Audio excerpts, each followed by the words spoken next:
నమస్తే, welcome to with news లక్ష్యం సమాజేత. ఈరోజు మనతో పాటు ఉన్నవారు state BJP OBC Morcha state executive member Kurapati Shravan Kumar గారు ఉన్నారు. వారు పార్టీ కార్యక్రమాలను కాకుండా సేవారంగంలో తనకంటూ పేరు తెచ్చుకున్నటువంటి మహా వ్యక్తిగా చెప్పుకుంటారు. అలాగే వ్యాపార రంగంలో కూడా చిన్న స్థాయి నుండి కష్టపడి ఎదిగినటువంటి తత్వం కలిగినటువంటి వ్యక్తి కూరపాటి శ్రవణ్ మనతో ఉన్నారు. వారిని అడిగి మరిన్ని విషయాలు తెలుసుకున్నాం. నమస్తేనా బోరా? నా ఛానల్లో చూస్తున్నాం, సేవా కార్యక్రమాలు కరోనా టైంలో చూస్తున్నాం, మళ్ళీ ఇప్పుడు చూస్తున్నాం. మరోసారి మన ప్రేక్షకుల గురించి మీ పేరు, మీ వివరాలు, మా కుటుంబ నేపథ్యం గురించి చెప్పండి. నా పేరు కూరపాటి శ్రవణ్. మా నాన్నగారి పేరు కూరపాటి నరేందర్, మా అమ్మగారి పేరు విజయలక్ష్మి. మా నాన్నగారు రిటైర్డ్ టీచర్ ఎడ్యుకేషన్ డిపార్ట్మెంట్లో. మా మిస్సెస్ పేరు ఉమా. నాకు ఇద్దరు సంతానము, బాబు పాప. ఎడ్యుకేషన్ అంతా ఎక్కడన్నా? మరి అంటే హైదరాబాద్. పుట్టింది పెరిగింది ఇక్కడ? నేను అవును, పుట్టింది పెరిగింది హైదరాబాద్. ఇప్పుడు ప్రస్తుతం చాలా రోజుల తర్వాత మిమ్మల్ని కలవడం జరుగుతుంది. అటు బీజేపీ పార్టీ కార్యక్రమాలే కాకుండా సోషల్ యాక్టివిటీస్లో బాగుంటారు మీరు. కరోనా సమయంలో చాలామందికి హెల్ప్ చేశారు. నిత్యావసర సరుకులు అందించడం కానీ, పిచ్చికారీ అటువంటి విషయాలు కానీ, ఇలాంటివి చేయడానికి చాలామంది భయపడుతుంటారు బయటికి రావడానికి. మీరు ఆ సమయంలో ఎలాంటి భయం లేదా? ఫ్యామిలీ నుండి ఎలాంటి ఫోర్స్ లేకుండా బయటికి ముందుకు వచ్చి అందరూ సేవా కార్యక్రమాలు చేశారు. మీకు ఎలా అనిపించింది ఆ సందర్భాల్లో? అంటే భయం అంటే ఏముందండి, మనము పబ్లిక్లో సర్వీస్ చేయాలి. పబ్లిక్ కోసము మనం ఉన్నాము, అందరం భయపడుకుంటే ఇంట్లో ఉంటే కూడా కాదు కదా.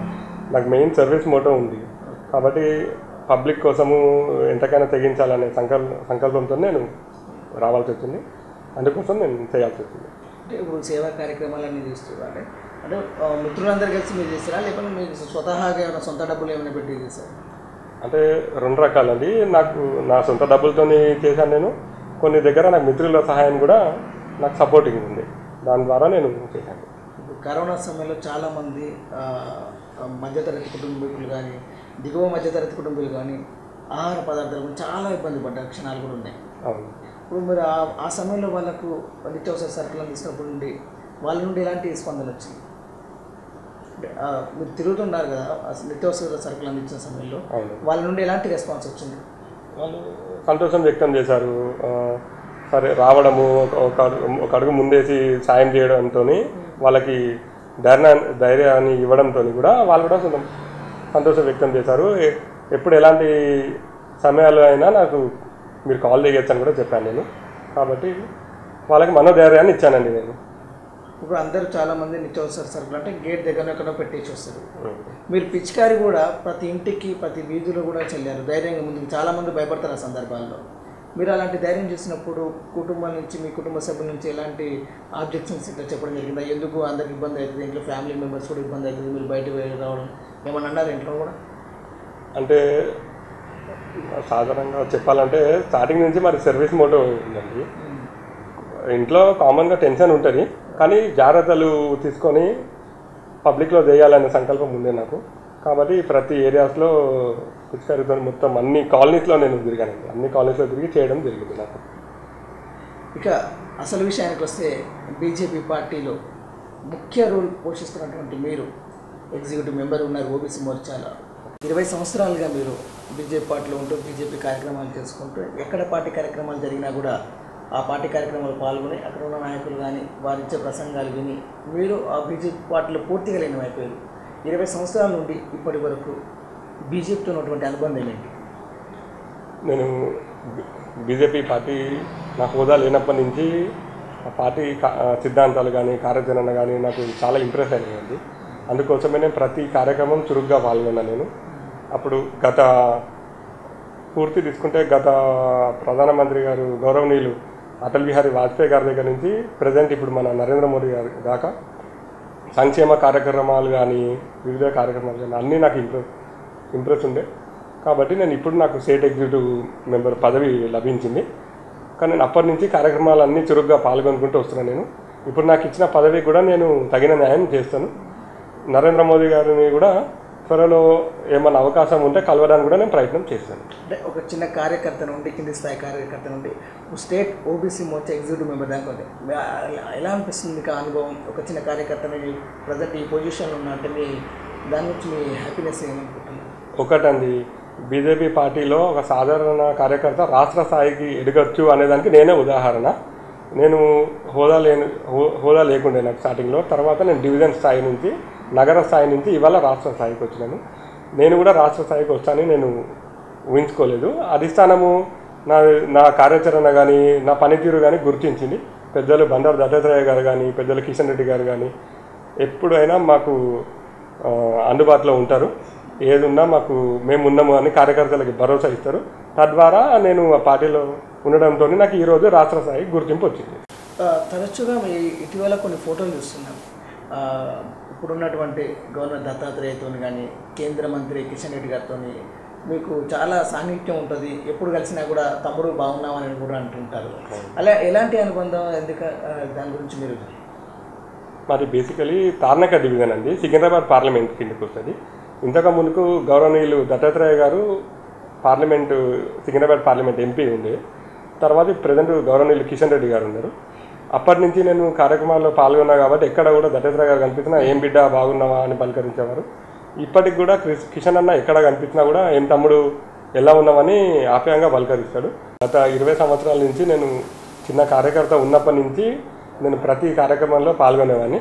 వాళ్ళు 20 సంవత్సరాల నుంచి నన్ను రెగ్యులర్గా నా కార్యక్రమాలు కానీ, నేను చేసే సోషల్ యాక్టివిటీస్ కానీ, నేను ప్రోగ్రామ్స్ అటెండ్ అయ్యేది కానీ అన్నీ గమనిస్తున్నారు. కాబట్టి ఆ చనువుతోనే వాళ్ళు నన్ను పలకరియడం కానీ, గుర్తింపు తెచ్చుకోవడం కానీ ఉంటుంది.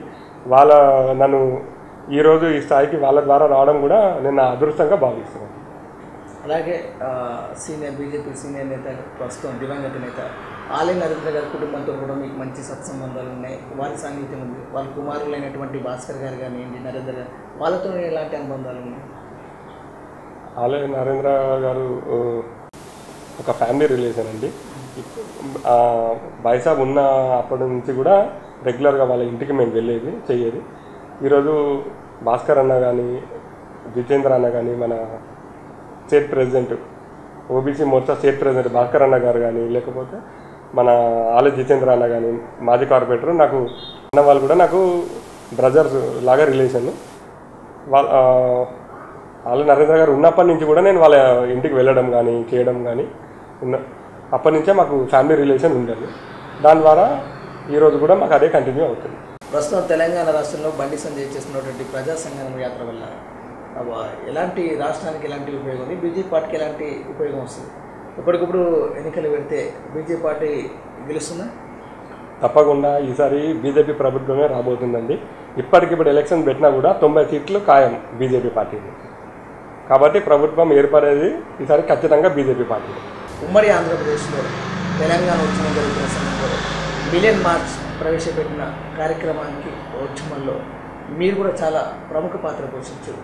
ఆ సందర్భంలో మిలియన్ మార్చ్ గురించి మీరు చేసినట్టు ఆ ఉద్యమంలో ఆ పాత్ర గురించి చెప్పండి. మిలియన్ మార్చ్ అప్పుడు బీజేపీ పార్టీ తెలంగాణకి అనుకూలంగా ఉంది. కాబట్టి పార్టీ ఆదేశించినప్పుడు పార్టీ సిద్ధాంతాల ప్రకారము పోరాడాల్సి వచ్చింది. అప్పుడు మేము లాఠీ దెబ్బలకు గురైనాము.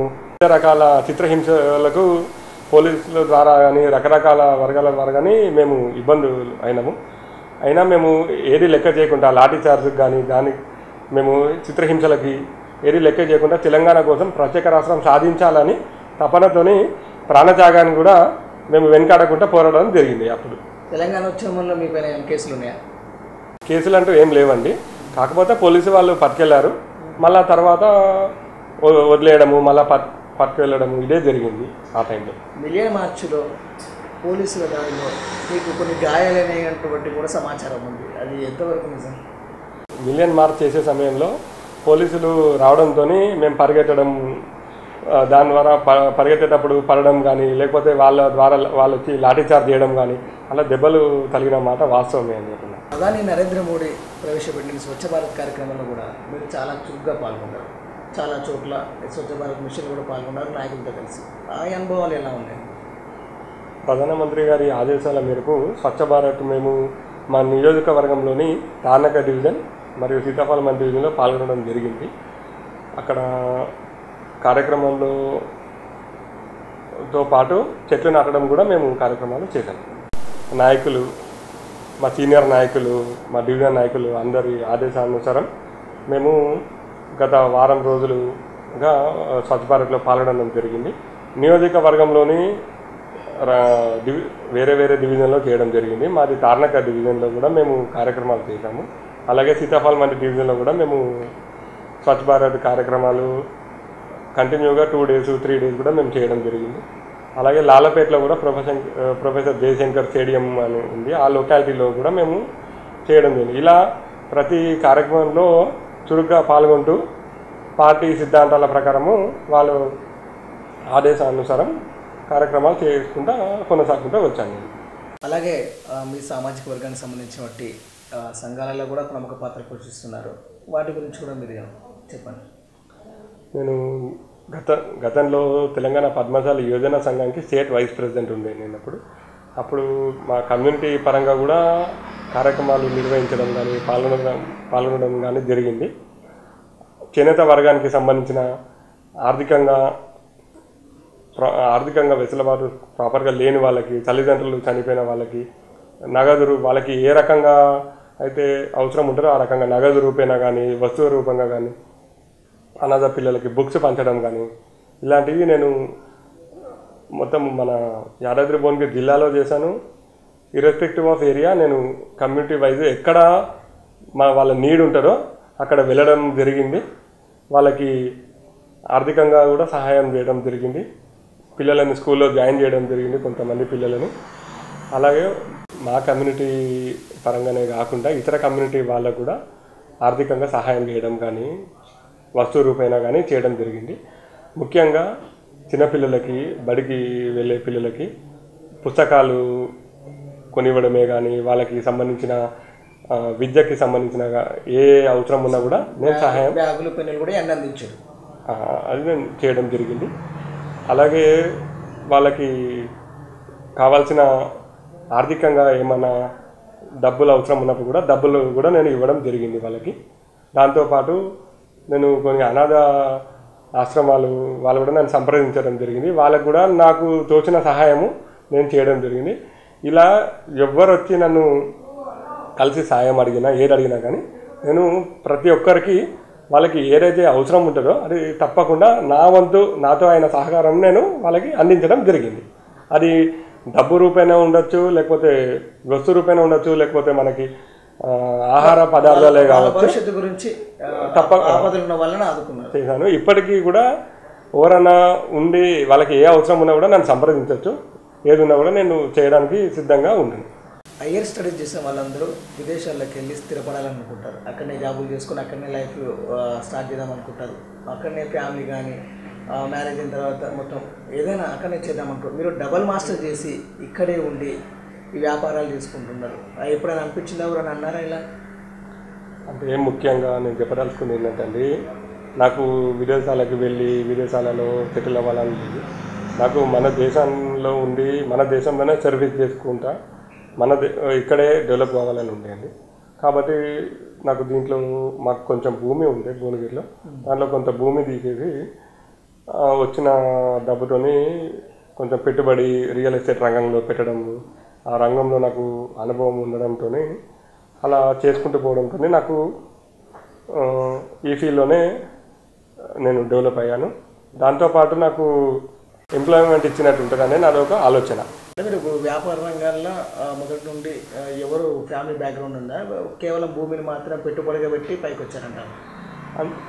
దీంట్లో ఇప్పుడు బేసికలీ మాది బిజినెస్ ఫ్యామిలీ కాదండి. మా ఫాదర్ ఎడ్యుకేషన్ డిపార్ట్మెంట్లో రిటైర్డ్ టీచరు. నా సొంతంగా నా సంకల్పంతో నాకు ఈ ఫీల్డ్లో ఇంట్రెస్ట్ ఉండడంతో నేను ఈ ఫీల్డ్లో రావడం జరిగింది. దాని తర్వాత నేను వివిధ రంగాల్లో ఈ వ్యాపారం చేసేటప్పుడు నాకు కొంచెం సహకారం ఫ్రెండ్స్తో కానీ లేకపోతే నేను వేరే వాళ్ళతో కొంచెం అసోసియేట్ అవ్వడంతో నేను కంటిన్యూ అవ్వుకుంటూ వ్యాపారంలో ఇవాళ ఈ స్థాయికి నేను రావడం జరిగింది. అంటే ఇప్పుడు వ్యాపార రంగంలో చాలా అడ్డంకులు అయినా ఉంటాయి, మీరు అలాంటి సంఘటనలు ఎదురైనటువంటి సంఘటనలు ఉన్నాయా? చాలా ఉన్నాయండి. అవన్నీ అధిరోహించి అవన్నీ నా సాయశక్తులతో ప్రయత్నాలు చేసుకొని నేను ముందుకు జరగడం జరిగింది. మీరు అన్న మాట వాస్తవం.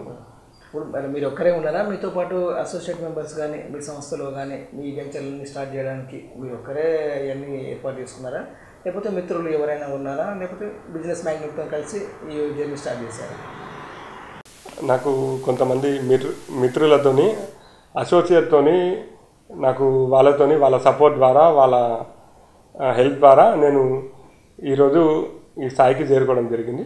వాళ్ళందరూ నాకు సహాయ సహకారాలు అందించడంతో పాటు నన్ను ఇవాళ ఈ రంగం వైపు తీసుకురావడము, నేను ఈ స్థాయికి రావడం కూడా జరిగింది.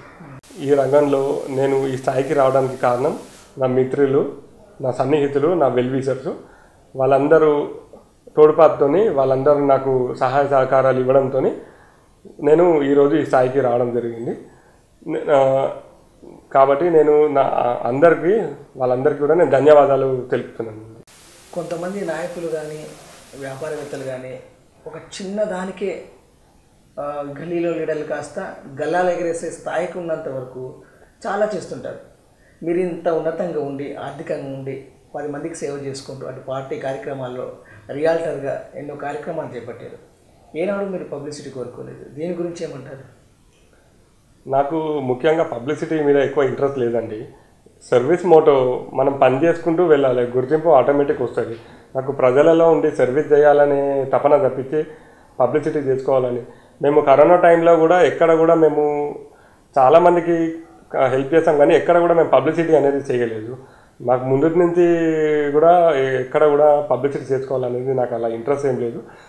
ఎవరికి ఏ అవసరం ఉన్నా కూడా ఆపదలో ఉన్నప్పుడు నేనున్నా అనేది ఒక భరోసా ఇవ్వడం ఒక్కటి నాకు కలిగిస్తాను ఆపోజిట్ వాళ్ళకి. పబ్లిసిటీ కావాలని, ఫేమ్ కావాలనే ఆలోచన లేదండి, నాకు నాకేమీ ఉండదండి. నాకు జస్ట్ సర్వీస్ చేసుకుంటా, పబ్లిక్ కోసము సర్వీస్ చేసుకోవాలి. పబ్లిక్కి అవసరం ఉన్నది మనము వాళ్ళ కోసం చేసుకుంటూ వెళ్ళాలి, కానీ ఈ పబ్లిసిటీ అనేది నాకు లేదండి. ఆటోమేటిక్ పబ్లిక్లో మనం ఉంటే పబ్లిసిటీ అనేది ఆటోమేటిక్. ఈ ఫ్లెక్స్లు అవన్నీ టెంపరీ అండి.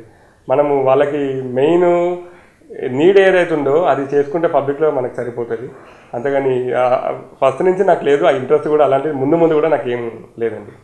చివరిగా ఒక ప్రశ్న, మీరు సోషల్ యాక్టివిటీస్లో కానీ, అటు పార్టీ కార్యక్రమాలు కానీ, వ్యాపార రంగంలో ఇంత ఎత్తు ఎదిగిన స్వయం కృషితో పైకి వచ్చిన మీరు నేటి యువతకు ఒక సందేశం ఇవ్వాలంటే మీరు ఏమి ఇస్తారు? నేను ఒకటే చెప్తానండి, కష్టపడండి, ప్రయత్నించండి. కష్టపడి ప్రయత్నం చేసినప్పుడు ఏదైనా కానీ మనము ప్రతిఫలం పొందొచ్చు. అంటే ఒక్కొక్కసారి మనం కష్టపడ్డప్పుడు వెంటనే ఫలితం రావాలనేది కూడా మనకి ఉండదు, కానీ కష్టపడుకుంటూనే ఉండాలి. మనం అన్ని రంగాలలో వెళ్ళి అన్ని రంగాలు అట్లా చేయకుండా ఏదైనా ఒక రంగం ఎంచుకోవాలి. రంగం ఎంచుకొని ఆ రంగం మీదనే మనం కాన్సన్ట్రేట్ చేసి ఆ రంగం మీదనే మనం కష్టపడితే మనకి ఇవాళ కాకపోతే రేపైనా కూడా మనకి దాంట్లో సొల్యూషన్ వస్తుంది. మనం దాంట్లో ప్రతిభ కనబరచవచ్చు. నేను యువతకి ఇచ్చే సందేశం ఇది ఒకటే నా తరపు. ఇది ఈనాటి కార్యక్రమం. మరో కార్యక్రమం మళ్ళీ కలుద్దాం. అంతవరకు సెలవు. V3 న్యూస్ లక్ష్యం సమాజిత. నమస్కారం.